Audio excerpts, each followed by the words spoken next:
आज हामी सामाजिक अध्ययन तथा मानव मूल्य शिक्षा विषयको कक्षा 7 को एकाइ 7 हाम्रो पृथ्वी भन्ने एकाइको पाठ 7 नेपालका 7 प्रदेशहरू भन्ने पाठको बारेमा हामी छलफल गर्न गइरहेका छौँ। अब यो पाठको बारेमा छलफल गर्नुभन्दा पहिला हामीले योभन्दा अघिल्लो पाठमा कुन कुन विषयवस्तुमा छलफल गर्यौं त, हामीले के कुरा पढ्यौं त, त्यसलाई एकचोटि स्मरण गर्नुस् त। अघिल्लो कक्षामा छलफल भएका विषयवस्तुहरू नेपालको हिमाल, पहाड र तराईको धरातलीय स्वरूप कस्तो छ, कहाँ समतल छ, कहाँ हिउँ पर्छ, कहाँ चाहिँ उबड खाबड भएको जमिन छ, साथै कस्तो ठाउँमा कस्तो किसिमको हावापानी पाइन्छ र कुन ठाउँमा बसोबास गर्ने मान्छेले के कस्तो पेशा गर्दछन्, यस्ता विषयवस्तुमा चाहिँ हामीले छलफल गर्यौं। साथसाथै ती मानिसहरूका सामाजिक रहनसहनहरू, उनीहरूका चाडपर्व, उनीहरूले मनाउने जात्रा, उनीहरूका धर्म संस्कृति आदिको बारेमा पनि योभन्दा अघिल्लो कक्षामा चाहिँ हामीले छलफल गर्यौं। अब हामी आज यो नेपालका 7 प्रदेश भन्ने पाठको बारेमा छलफल गर्दैछौँ। यहाँ स्क्रिनमा हेर्नुहोस् त, यहाँ नेपालका 7 वटा प्रदेश देखाइएको, यहाँ नक्सा दिएको छ र हामी यही नक्साको माध्यमबाट चाहिँ आज हामी यी नेपालका 7 प्रदेशको बारेमा चाहिँ छलफल गर्न गइरहेका छौँ। र यी 7 वटा प्रदेशहरूको नक्सा आज मैले पहिले नै यहाँ नक्सा बनाइसकेका छु बोर्डमा, नेपालको नक्सा। र यो नक्सामा चाहिँ हामी 7 प्रदेशलाई हामी त्यसलाई इङ्गित गर्दै नक्सामा देखाउँदै हामी चाहिँ ती 7 प्रदेशहरूको बारेमा आज बृहत रूपमा चाहिँ छलफल गर्नेछौँ। र अब यसपछि मैले तपाईहरू समक्ष केही जिज्ञासा राखेँ। यहाँ हेर्नुहोस् है त, तपाईलाई यी विषयवस्तुमा थाहा भएको पनि हुनसक्छ। यदि थाहा छैन भने पनि आज हामी तिनै विषयवस्तुमा चाहिँ छलफल गर्नेछौँ। अब नेपाललाई कतिवटा प्रदेशमा विभाजन गरिएको छ पक्कै पनि तपाईहरूलाई थाहा हुनुपर्छ। अघि मैले नक्सा पनि देखाइसकेँ। अनि त्यसै गरी क्षेत्रफलको हिसाबले सबैभन्दा ठुलो र सानो प्रदेश कुन कुन हुन्, त्यसै गरेर नेपालको सबैभन्दा धेरै र थोरै जनसङ्ख्या भएका प्रदेशहरू कुन कुन हुन्, त्यसको साथसाथै नेपालका प्रदेशका के कस्ता विशेषता छन् त भन्ने बारेमा पनि हामी छलफल गर्छौँ भने नेपालका प्रदेशहरू बीच कस्तो सम्बन्ध रहेको छ भन्ने कुरामा पनि थोरै हामी चाहिँ छलफल गर्छौँ। अब हामी यहाँ स्क्रिनमा हेर्नुहोस् त, मैले एउटा यो प्रदेश नम्बर 1 को नक्सा यहाँ देखाइरहेको छु। नेपालमा हामी जम्मा 7 वटा प्रदेशहरू छन्। नेपालको चाहिँ राज्यको पुनर्संरचना पश्चात नेपाललाई विभिन्न प्राकृतिक स्रोत साधन र त्यहाँको पहिचानको आधारमा नेपाललाई 7 वटा प्रदेशमा चाहिँ विभाजन गरिएको छ। ती 7 वटा प्रदेशमध्ये यो प्रदेश नम्बर 1 यहाँ हेर्नुहोस् त, यो प्रदेश नम्बर 1 को चित्र हामी देखिरहेका छौँ। यो प्रदेश नम्बर 1 चाहिँ नेपालको सबैभन्दा पूर्वमा अवस्थित छ र यो प्रदेश नम्बर 1 को पूर्व भारतको पश्चिम बङ्गाल राज्य र सिक्किम पनि पर्छ पूर्वमा भने, दक्षिणमा चाहिँ भारतको बिहार राज्य पर्छ भने, उत्तरमा चीनको स्वशासित क्षेत्र तिब्बत पर्छ भने, पश्चिममा चाहिँ मध्य प्रदेश र बागमती प्रदेश पर्छन्। अब यहाँ हेर्नुहोस् त बोर्डमा, हामी यो प्रदेश चाहिँ यहाँबाट हामी यो के अरे प्रदेश नम्बर 1 चाहिँ यसरी यस्तो किसिमको छ। यो प्रदेश नम्बर 1 को चाहिँ यो नक्सा भयो र यो प्रदेशले चाहिँ हाम्रो देशको कुल क्षेत्रफलको 17.6% भूभागलाई ओगटेको छ र यो प्रदेशमा 14 वटा जिल्लाहरू छन् र यो प्रदेशको राजधानी चाहिँ विराटनगर यहाँनेरि पर्छ र यो चाहिँ प्रदेशको राजधानी हो। अनि त्यसै गरेर यो प्रदेशमा चाहिँ विभिन्न किसिमका संरक्षण क्षेत्रहरू छन्। ती संरक्षण क्षेत्रहरूमा यहाँ कञ्चनजङ्घा संरक्षण क्षेत्र यहाँ पर्छ भाइ बहिनीहरू, यो क्षेत्रमा कञ्चनजङ्घा हिमालको आसपासमा। अनि त्यसै गरेर हामी यहाँ चाहिँ मकालु बरुण राष्ट्रिय निकुञ्ज यहाँनेरि पर्छ, मकालु बरुण। त्यसै गरेर अब यो सगरमाथा राष्ट्रिय निकुञ्ज यहाँनेरि पर्छ, यो सगरमाथा भएको ठाउँमा यो क्षेत्रमा। त्यसै गरेर यहाँ चाहिँ कोशी टप्पु वन्यजन्तु आरक्ष्य चाहिँ यहाँनिर पर्छ। यसरी यी 4वटा मुख्य संरक्षित क्षेत्रहरू यहाँ अवस्थित छन् र यहाँको जनसङ्ख्या चाहिँ नेपालको कुल जनसङ्ख्याको 17.1% जनसङ्ख्या यहाँ बसोबास गर्ने तथ्य चाहिँ विक्रम सम्वत 2068 सालको जनगणनाले दिएको तथ्याङ्कले बताएको छ भने अहिले फेरि 2078 जनगणना भइसकेको छ र त्यो जनगणनाको पूर्ण विवरण आउन बाँकी नै छ र प्रारम्भिक प्रतिवेदन अनुसार चाहिँ अहिले 17.03% अथवा 17.03% मानिसहरू चाहिँ प्रदेश नम्बर 1 मा बसोबास गर्ने तथ्यलाई चाहिँ यसले उजागर गरेको छ। त्यसको साथसाथै यहाँ चाहिँ सगरमाथा, कञ्चनजङ्घा, मकालु, चोयो, लोसे जस्ता हिमालहरू चाहिँ अवस्थित छन्। सगरमाथा हिमाल यहाँ पर्छ, हेर्नुहोस्, यहाँ कञ्चनजङ्घा हिमाल यहाँ छ। त्यसै गरी मकालु वरुण हिमाल यहाँनिर पर्छ अनि चोयु र लोसे चाहिँ सगरमाथा सँगसँगै यहाँनिर पर्छन्। अब यी भए यो प्रदेश नम्बर 1 का चाहिँ भौतिक पक्षहरू र अब यसको साथसाथै यो प्रदेश नम्बर 1 का हामी अब सामाजिक तथा सांस्कृतिक र आर्थिक अवस्थाको बारेमा पनि हामी छलफल गर्छौँ र यहाँ चाहिँ विभिन्न पर्यटकीय स्थलहरू छन्, जस्तै यो अन्तु डाँडा अथवा यो श्री अन्तु पनि भन्ने गरिन्छ। त्यसै गरेर कन्याम अनि यो दुवै इलाममा पर्छ। त्यसै गरेर भेडेटार, सुनसरी र धनकुटाको सिमाना क्षेत्रमा पर्छ। त्यसै गरी सगरमाथा आधार शिविर, नाम्चे बजार, यी यस्ता चाहिँ विभिन्न पर्यटकीय स्थलहरू पनि यहाँ छन् भने यहाँ विभिन्न जात जातिको बसोबास रहेको छ।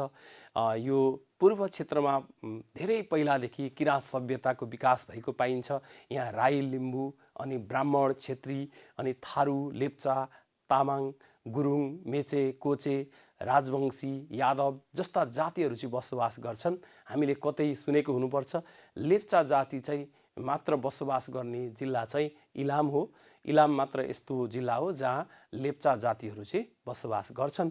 त्यसै गरी यो क्षेत्रको मुख्य भाषा नेपाली अनि राई बान्तवा भाषा अथवा राई भाषा भन्छौँ हामी। त्यसै गरेर लिम्बू भाषा, लेप्चाहरूको छुट्टै भाषा छ अनि मगर भाषा, मैथिली अनि थारू भाषा यहाँका चाहिँ मुख्य भाषाहरू हुन् भने राजवंशी, ताजपुरिया, सन्थाल अथवा सतार पनि भन्छौँ, उनीहरूका पनि छुट्टै भाषाहरू छन् भने धिमालहरूको पनि छुट्टै भाषा छ। यस्ता जातिहरू चाहिँ यहाँ बसोबास गर्छन् र यहाँ चाहिँ विभिन्न धार्मिक स्थलहरू पनि छन्। ताप्लेजुङको पाथिभारा जुन चाहिँ कुम्भकर्ण हिमालको नजिकैमा पर्छ। त्यसै गरी सुनसरीका बराहा क्षेत्र, दन्तकाली, पिण्डेश्वरी अथवा बुढासुब्बा, त्यसै गरेर रामधुनी जस्ता क्षेत्रहरू सुनसरीमा धेरै धार्मिक क्षेत्रहरू छन्।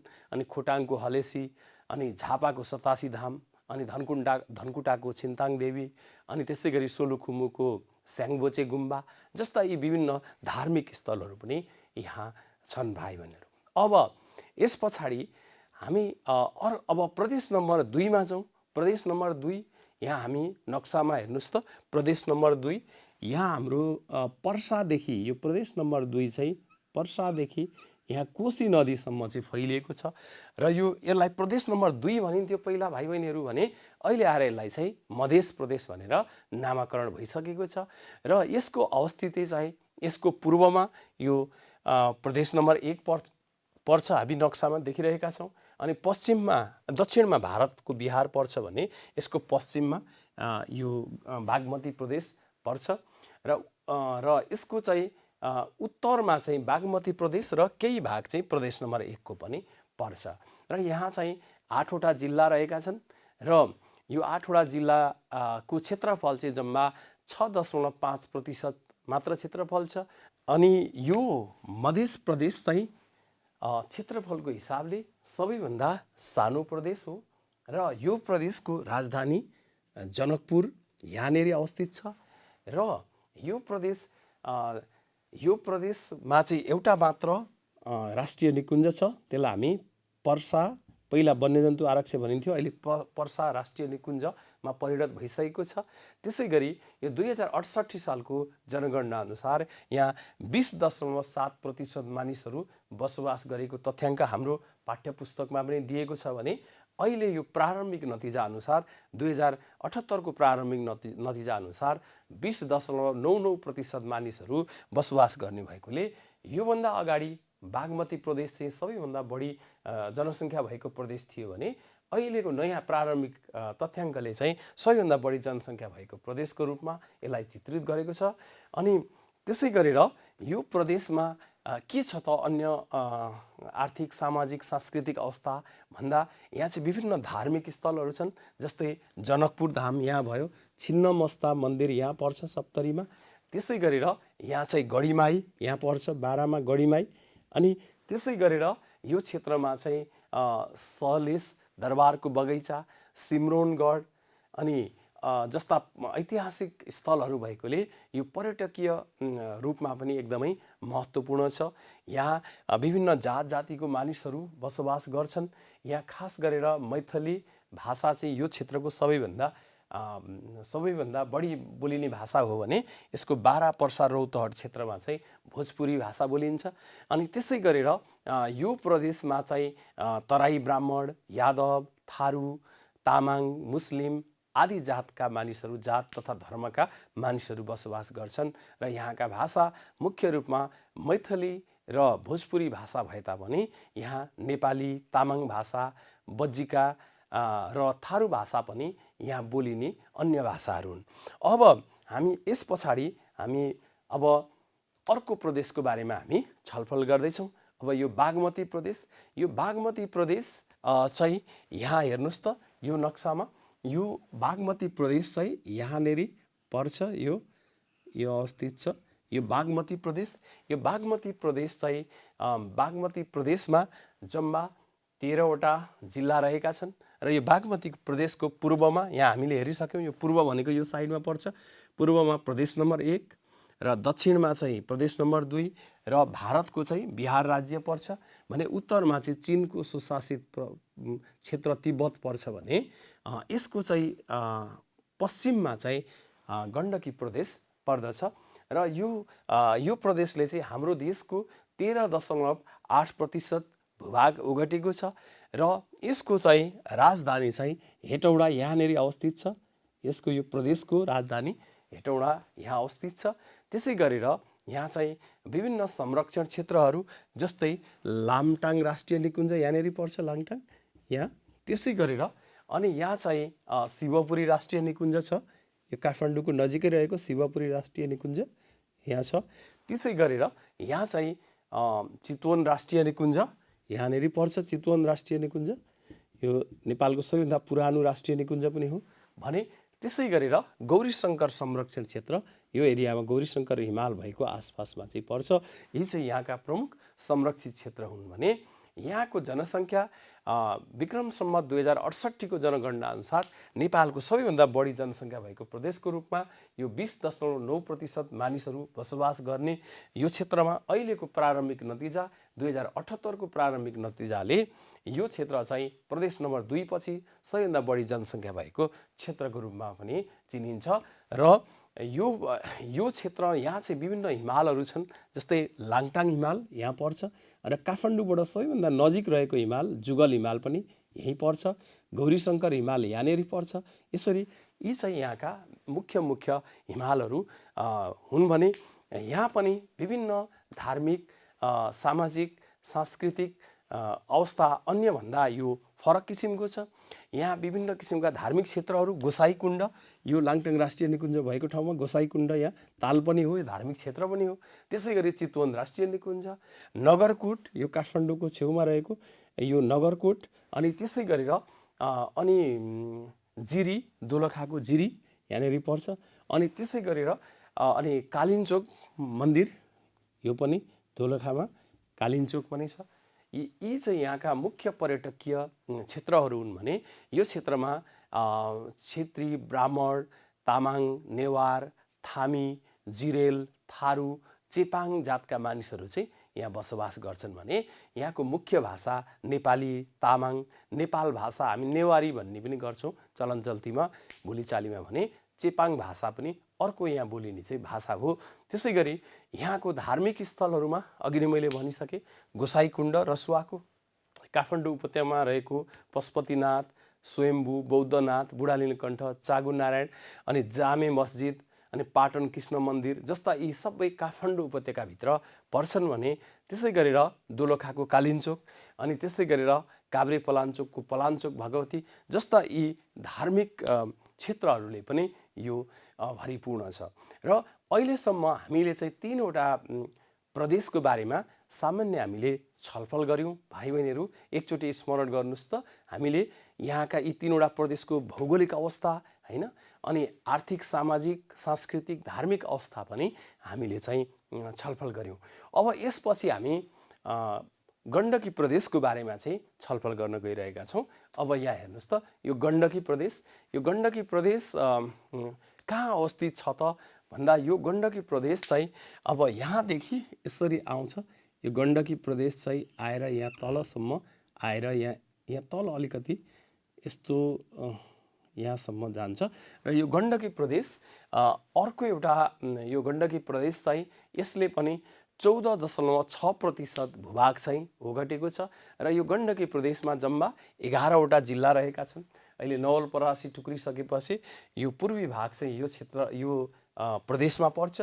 त्यसै गरेर यो प्रदेशको पूर्वमा यो बागमती प्रदेश छ अनि त्यसै गरेर यसको पश्चिममा चाहिँ कर्णाली प्रदेशको साथसाथै पश्चिममा चाहिँ यो केही भाग चाहिँ लुम्बिनी प्रदेशमा पनि पर्छ भने दक्षिणमा चाहिँ लुम्बिनी प्रदेश र भारतको चाहिँ उत्तर प्रदेश पनि भारतको बिहारको केही भाग यहाँदेखि यता चाहिँ फेरि उत्तर प्रदेश पर्छ र यहाँसम्म बिहारको केही भाग यो ठाउँमा चाहिँ पर्छ दक्षिणमा भने उत्तरमा चाहिँ चीन रहेको छ। अब यसै गरेर यसलाई मैले अलिकति यहाँ करेक्सन गरेँ, यो चाहिँ भनिसकेको छ। अब त्यसपछि गएर यो प्रदेशको बारेमा यो प्रदेशको राजधानी चाहिँ पोखरा हो। पोखरा चाहिँ यहाँनिर अवस्थित छ, यो राजधानी यहाँ पर्छ। अनि त्यसै गरेर यहाँ चाहिँ अन्नपूर्ण संरक्षण क्षेत्र यहाँनिर पर्छ। यो जुन नेपालको चाहिँ अन्नपूर्ण संरक्षण क्षेत्र सबैभन्दा ठुलो संरक्षण क्षेत्र, मनासलु संरक्षण क्षेत्र यहाँनिर पर्छ। अनि त्यसै गरेर यहाँ चाहिँ ढोरपाटन शिकार आरक्ष जुनले चाहिँ यो अरू 3वटा प्रदेशलाई छुन्छ, यो ढोरपाटनको पनि केही भाग चाहिँ यहाँतिर पर्छ यसमा भने यसले चाहिँ यो प्रदेशमा चाहिँ 9.3% मानिसहरू बसोबास गर्छन् विक्रम सम्वत 2068 सालको जनगणना अनुसार भने अहिलेको प्रारम्भिक नतिजाले यहाँको जनसङ्ख्या प्रतिशत चाहिँ कम देखाएको छ। अहिले 8.49%, 2078 को प्रारम्भिक नतिजाले 8.49% मानिसहरू चाहिँ यो प्रदेशमा चाहिँ बसोबास गरेको तथ्याङ्क देखाएको छ भने यहाँको चाहिँ धौलागिरी हिमाल यहाँनिर अनि त्यसै गरेर माछापुच्छ्रे, बौद्ध, हिमालचुली, अन्नपूर्ण, मनासलु जस्ता हिमालहरू चाहिँ यहाँ पाइन्छ। अन्नपूर्ण हिमाल हैन अनि त्यसै गरेर यो बौद्ध, माछापुच्छ्रे यस्तो के अरे यी हिमालचुली यी हिमालहरू चाहिँ यो प्रदेशमा अवस्थित छन् भने यहाँ पनि विभिन्न जात जातिका मानिसहरू बसोबास गर्छन्। यहाँका पोखरा, बन्दीपुर, तिलिचोताल, मुस्ताङ, गोर्खा, लमजुङ आदि यहाँका चाहिँ पर्यटकीय स्थलहरू हुन्। पोखरा यहाँ भइहाल्यो, बन्दीपुर यहाँ तनहुँमा यहाँनिर पर्छ बन्दीपुर। त्यसै गरेर अनि तिलिचोताल यहाँ मनाङमा, यहाँ माथि तिलिचोताल यो क्षेत्रमा पर्छ मनाङमा।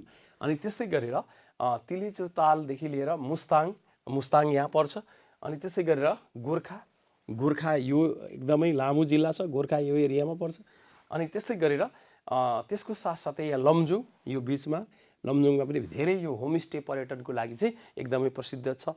अनि यो क्षेत्रमा चाहिँ मगर, गुरुङ, ब्राह्मण, छेत्री, नेवार, थकाली, थारू आदि जातिहरू बसोबास गर्छन्। यो तराईमा चाहिँ थारू जातिहरू बसोबास गर्छन् भने यहाँ चाहिँ यो मुस्ताङ मनाङ क्षेत्रमा चाहिँ खास गरेर यहाँ के अरे थकालीहरू यहाँ बसोबास गर्छन्। अधिकांश पहाडी क्षेत्रमा गुरुङहरूको बाहुल्यता छ। छेत्री ब्राह्मणको पनि उपस्थिति त्यस्तै किसिमको छ। र यहाँ चाहिँ मुख्य गरेर नेपाली भाषा यहाँको मुख्य भाषा हो भने मगर भाषा, गुरुङ भाषा अनि केही बन्दीपुर, गोर्खा जस्ता बस्तीहरू नेवारी बस्ती भएकोले त्यहाँ चाहिँ नेपाल भाषा पनि बोलिन्छ। अनि थकाली भाषा यो हिमाली क्षेत्रमा बोलिन्छ भने थारू भाषा चाहिँ यो प्रदेशको तराई क्षेत्रमा बोलिन्छ। त्यसै गरेर यहाँ चाहिँ मुक्तिनाथ हामी धेरै प्रसिद्ध धार्मिक स्थल मुक्तिनाथ पनि यहीँ पर्छ। अनि त्यसै गरेर यहाँ चाहिँ बागलुङ कालिका भन्ने बित्तिकै बागलुङमा पर्यो, बागलुङ कालिका यता। अनि त्यसै गरेर गोरखकाली गोर्खामा गोरखकाली मन्दिर, अनि मनोकामना, अनि विन्ध्यवासिनी मन्दिर पोखराको विन्ध्यवासिनी, अनि यो मनोकामना, अनि गोरखकाली मन्दिर, यी मन्दिरहरू चाहिँ यहाँका मुख्य धार्मिक स्थलहरू हुन् भने। अनि यो प्रदेश पनि एकदम धेरै जातीय भाषिक विविधताले चाहिँ भरिपूर्ण छ। अब हामी लुम्बिनी प्रदेशको बारेमा चाहिँ छलफल गर्दैछौँ। यो लुम्बिनी प्रदेशको अवस्थिति, लुम्बिनी प्रदेश चाहिँ यहाँ धेरै लामो प्रदेशको रूपमा पनि चिनिन्छ। यो चाहिँ बर्दियासम्म फैलिएको छ, यता परासीदेखि लिएर बर्दियासम्म फैलिएको छ। र यो लुम्बिनी प्रदेशको राजधानी चाहिँ यो भालुवाङलाई अहिले नयाँ राजधानी घोषणा गरिएको छ यहाँको। अनि त्यसको साथसाथै यो लुम्बिनी प्रदेशले चाहिँ हाम्रो देशको 15.1% भूभाग ओगटेको छ। र यो क्षेत्रमा 2वटा राष्ट्रिय निकुञ्जहरू, बाँके राष्ट्रिय निकुञ्ज, बर्दिया राष्ट्रिय निकुञ्ज, अनि त्यसै गरी ढोरपाटन शिकार आरक्ष जुन धेरैवटा जिल्लामा फैलिएको छ, त्यसको पनि केही भाग यसले छुन्छ। त्यसको साथसाथै यसको चाहिँ यो प्रदेशको पूर्वमा हेर्नुहोस् गण्डकी प्रदेश छ, यसको उत्तरमा गण्डकी प्रदेश कर्णाली प्रदेश पर्छ भने पश्चिममा चाहिँ सुदूरपश्चिम प्रदेश, र त्यसको साथसाथै दक्षिणमा चाहिँ भारतको उत्तर प्रदेश पर्दछ। र यो चाहिँ यो 2068 को जनगणना अनुसार चाहिँ यहाँ 16.9% मानिसहरू बसोबास गर्छन् भने अहिले 2078 को जनगणनाको प्रारम्भिक प्रतिवेदन अनुसार यहाँ 17.55% मानिसहरू बसोबास गरेको पाइन्छ। यसले के देखाएको छ भन्दा पहिला भन्दा चाहिँ यहाँ जनसङ्ख्या चाहिँ वृद्धि भएको छ र यहाँ चाहिँ धेरै हिमाली क्षेत्र पर्दैन। एक मात्र नयाँ अहिले पूर्वी रुकुम जिल्ला जुन चाहिँ पछि निर्माण गरिएको, त्यो पूर्वी रुकुम जिल्लाको उत्तरी भागमा यहाँ एउटा के अरे सिस्ने हिमाल भन्ने छ। यो चाहिँ यो क्षेत्रको हिमाली क्षेत्र भनेको थोरै छ र त्यहाँ चाहिँ सिस्ने हिमाल यहीँ पर्छ। र यो प्रदेशमा चाहिँ यो प्रदेशमा विभिन्न किसिमका पर्यटकीय स्थलहरू जस्तै स्वर्गद्वारी प्युठानको, पाल्पाको तानसेन, लुम्बिनी बगैँचा जुन गौतम बुद्धको जन्मस्थल भएको ठाउँ, कपिलवस्तु जस्ता ऐतिहासिक क्षेत्रहरू छन्, पर्यटकीय क्षेत्रहरू छन्। त्यसै गरी यहाँ चाहिँ क्षेत्री, ब्राह्मण, थारू, मुस्लिम, मगर जातका मानिसहरू चाहिँ बसोबास गर्छन् भने यहाँ बोलिने मुख्य भाषाहरू चाहिँ नेपाली, मगर, थारू भाषा यहाँ बोलिने चाहिँ मुख्य भाषाहरू हुन्।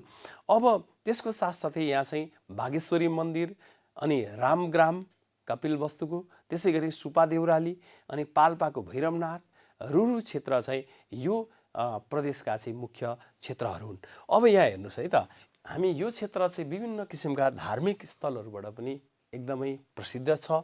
यो क्षेत्रमा लुम्बिनी अन्तर्राष्ट्रिय रूपमा पनि प्रसिद्ध छ। धेरै पर्यटकहरू लुम्बिनीको भ्रमण गर्न आउँछन् भने नेपालगञ्जको यो बाँकेको बागेश्वरी मन्दिर, त्यसै गरी प्युठानको स्वर्गद्वारी, अनि त्यसै गरी यो क्षेत्रका अन्य ऐतिहासिक धार्मिक क्षेत्रहरूमा चाहिँ यहाँ रामग्राम, सुपा देउराली, पाल्पाको भैरवनाथ मन्दिर, रुरु क्षेत्र, यी यस्ता क्षेत्रहरू चाहिँ धार्मिक क्षेत्रहरू पनि प्रशस्त मात्रामा पाइने भएकोले यो पर्यटकीय दृष्टिकोणबाट पनि एकदमै महत्त्वपूर्ण रहेको छ। र अब हामी चाहिँ कर्णाली प्रदेशको बारेमा छोटो छलफल गर्दैछौँ। र कर्णाली प्रदेशको यहाँ चित्रमा हेर्नुहोस् त, यहाँ नक्सा पनि मैले देखाएको छु, यहाँ स्लाइडमा हेर्नुहोस्। यहाँ चाहिँ कर्णाली प्रदेशको पूर्वमा चाहिँ गण्डकी र लुम्बिनी प्रदेश पर्छन्। यो कर्णाली प्रदेशको पूर्वमा लुम्बिनी प्रदेश र गण्डकी प्रदेश पर्छन्। त्यसै गरेर यहाँ चाहिँ उत्तरमा चिनको स्वशासित क्षेत्र तिब्बत पर्छ भने पश्चिममा चाहिँ सुदूरपश्चिम प्रदेश पर्छ भने यो चाहिँ हाम्रो देशको सबैभन्दा ठुलो प्रदेश हो। क्षेत्रफलको हिसाबले यसले 18.9% क्षेत्रफल चाहिँ ओगटेको छ र यहाँ जम्मा 10वटा जिल्लाहरू छन् र यसको राजधानी चाहिँ सुर्खेत हो। र यहाँ खास गरेर रारा राष्ट्रिय निकुञ्ज र सेफोक्सुन्डो राष्ट्रिय निकुञ्ज यहाँका प्रमुख संरक्षित क्षेत्रहरू हुन्। त्यसै गरेर विक्रम सम्वत 2068 सालको जनगणना अनुसार यो क्षेत्रमा 5.8% मानिसहरू बसोबास गर्छन्। त्यसै गरी 2078 को प्रारम्भिक जनसङ्ख्या चाहिँ यहाँ प्रारम्भिक प्रतिवेदन अनुसार यहाँ 5.81% मानिसहरू बसोबास गर्दछन्। त्यसै गरेर यो क्षेत्रमा चाहिँ चाङ्ला, गौतम, गोरख, कान्ति, कान्जिरोबा जस्ता हिमालहरू चाहिँ यही प्रदेशमा चाहिँ अवस्थित छन्। र यो कर्णाली प्रदेश चाहिँ सांस्कृतिक, धार्मिक, सामाजिक दृष्टिकोणले पनि एकदमै महत्त्वपूर्ण छ। यहाँ विभिन्न जातीय भाषिक विविधता रहेको छ। यहाँ विभिन्न तालहरू, बुलबुले ताल, सेफोक्सुन्डो र रारा ताल चाहिँ यहाँ एकदमै प्रसिद्ध छन्। त्यसको साथसाथै यहाँ चाहिँ ब्राह्मण, क्षेत्री, मगर, ठकुरी, मुसलमानहरू चाहिँ बसोबास गर्छन् भने यो प्रदेशको चाहिँ सुर्खेतमा आदिवासीको रूपमा थारूहरू पनि केही सङ्ख्यामा थारूहरू पनि बसोबास गरेको पाइन्छ भने यहाँ चाहिँ नेपाली भाषा, मगर, थारू र डोल्पो भाषा चाहिँ यहाँ बोलिने मुख्य भाषा हुन्। त्यसै गरी सुर्खेतको देउती बजै र काक्रेबिहार, डोल्पाको से गुम्बा, जुम्लाको चन्दननाथ, त्यसै गरी डोल्पाको चाहिँ त्रिपुरा सुन्दरी अनि त्यसै गरी दैलेखको श्रीस्थान, यस्ता यी धार्मिक स्थलहरूबाट पनि यो भरिपूर्ण छ। अब यहाँ नक्सामा हेरौँ है त भाइ बहिनीहरू, यो चाहिँ यो कर्णाली प्रदेश चाहिँ यसरी आउँछ र